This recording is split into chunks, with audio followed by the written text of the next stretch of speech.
People are going to try to harm you. People are going to say all these nasty things about you. They did the same thing to Jesus. So why would you think that you're exempt from that?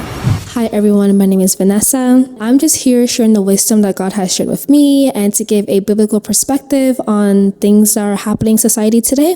Let's get to it. Jesus was God in flesh, and he got called many terrible things.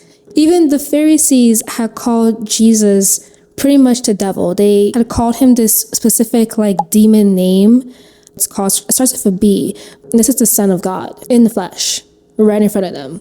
And they called him a demon. But Jesus knew who he was. He didn't have to retaliate and prove himself. His value, his identity came from his heavenly relationship.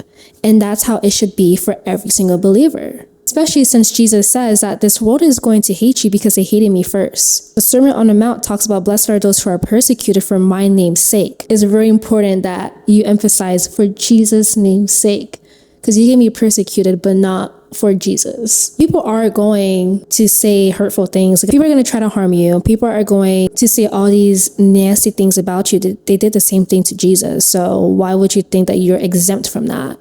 And I know that the things that I'm saying doesn't align with the false Christian life that, society tries to give you. Being a Christian does not mean that everything in your life is going to go well. If you read the Bible, it's actually the very opposite. When you claim to be with Jesus, literally all of the 12 disciples, they suffered very crucial deaths, or they had a really hard life. Literally the book of Acts, Stephen ends up being stoned to death because of his faith. Paul, he's a very interesting man himself, but he was literally chosen by God to bring the gospel to the Gentiles, and people, they try to stone him. They thought he was dead, but he wasn't. He also suffered a lot for the sake of the gospel. Being a Christian is not supposed to be easy at all. It's a hard life. We are constantly going to spiritual warfare. Every single day we have to choose Jesus. Every single day is a headache.